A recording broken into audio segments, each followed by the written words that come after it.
আজ তোমাদের সাথে শেয়ার করব আমার শ্বশুরবাড়িতে পাওয়া কিছু ঠাকুরের গিফট। প্রথমেই দেখতে পাচ্ছ ছোট্ট এক গোপাল দোলনায় বসে দোল খাচ্ছে। এটা আমার মাসি শাশুড়ি দিয়েছে। আমার তো খুব খুব পছন্দ হয়েছে ছোট্ট গোপাল।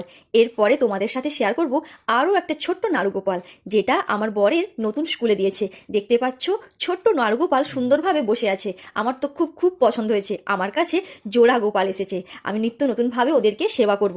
তোমাদেরও কেমন লাগছে জোড়া গোপালকে কমেন্ট করে জানিও। এরপর তোমাদের দেখাবো একটা সিংহাসন, যেটা আমার খুব কাছের একজন দাদা দিয়েছে। তিনি হলেন বকুল দাদা। খুব সুন্দর লাগছে সিংহাসনটি। এই সিংহাসনটি পিতলের তৈরি। ইচ্ছে আছে এই সিংহাসনে লক্ষ্মী গণেশকে প্রতিষ্ঠা করে নিত্য পুজো করব। আরও একটি পিতলের মূর্তি উঠেছে, যেটা হলো ছোট্ট কৃষ্ণ, হাতে সুন্দর বাঁশি বাজাচ্ছে। এটা আমাদের বাড়ির একজন রিলেটিভ দিয়েছে। আমার গিফটে পাওয়া সমস্ত ঠাকুরগুলোকে ইচ্ছে আছে একটা নতুন সিংহাসন বানিয়ে সমস্ত প্রতিষ্ঠা করে নিত্য পুজো করব। প্রায় আমার সেই সিংহাসন তৈরি হয়ে এসেছে। যখন প্রতিষ্ঠা করব তোমাদের সঙ্গে শেয়ার করব।